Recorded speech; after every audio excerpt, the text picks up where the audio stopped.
Iran America के युद्ध के बाद से अचानक से जो परिवर्तन हिंदुस्तान में देखने को आया, उसकी सबसे बड़ी मार शायद हम पे पड़ने वाली है। डीजल में एकदम से बढ़ोतरी जो हुई है, उससे हमारा व्यवसाय बिल्कुल पहले ही ऑक्सीजन पे था और अब शायद वेंटिलेटर पे आ जाएगा।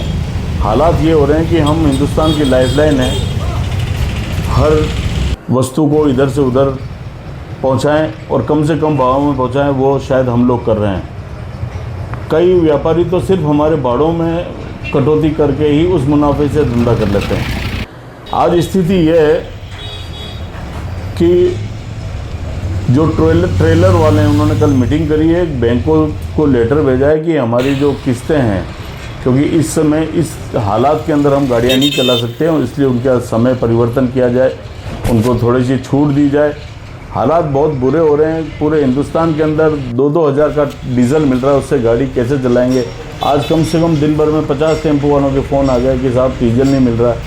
अब ऐसी स्थिति में एक गरीब आदमी जो रोज़ कुआं खोदता है, रोज़ पानी पीता है, उसके हालात बहुत बुरे हैं। शाम को जो रोज़ टक खाता है, टक कमाता है, उसके हालात बहुत बुरे हैं। सरकार को सोचना चाहिए, कोई ना कोई इस पर बैठ कर इस पर मनन करना चाहिए, क्योंकि डीजल बढ़ने से भाड़े नहीं बढ़ेंगे, ये निश्चित रूप से मैं आपको कहना चाह रहा हूँ। लेकिन हाँ, आपके खाद्य पदार्थ के रेटों में वृद्धि हो जाएगी, दूध के से बनी चीज़ों में वृद्धि हो जाएगी, बाज़ार की हर चीज़ जो आम आदमी को रोज़मर्रा की काम आ रही है, दालें वालें सब की रेट बढ़ जाएगी।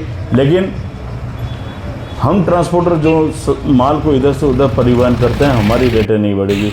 ये बहुत बड़ा दुर्भाग्य है। ये आज नहीं हुआ, इतनी बड़ी मंदी से हम लोग गुजर रहे हैं, उसके ऊपर से ये जो मार है, इसको सहना मुश्किल होगा।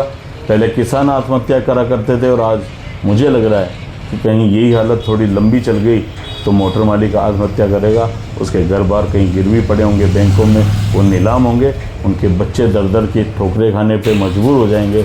मेरा निवेदन है हाथ जोड़ के सरकार से कि कुछ भी करे, कैसे भी करे, किसी भी व्यवस्था से, क्योंकि इधर डीजल भी बढ़ा दिया, उधर आपने टोल टैक्स बढ़ा दिया, उधर आपने टैक्सेस बढ़ा दिए। कम से कम जो ग्रीन टैक्स पास गाड़ियाँ हैं, जो इलेक्ट्रॉनिक गाड़ियाँ हैं, जो LPG की गाड़ियाँ हैं, जो CNG की गाड़ियाँ हैं, उनके ऊपर भी आप ग्रीन टैक्स ले रहे हैं। 10-10 हज़ार के चालान हो रहे हैं। ओवरलोड को आपने 5,000 से 20,000 कर दिया। कहाँ पैसे देंगे हम लोग, कहाँ निपटेंगे। तो मेरा हाथ जोड़ के निवेदन है कि कहीं आप और हम का मतलब ये लोकतंत्र है, लोकतंत्र के राजा आप हैं। प्रजा में कहीं किसी भी तरह की आपके प्रति विद्रोह हो गया तो ये बहुत बड़ी बुरी बात होगी।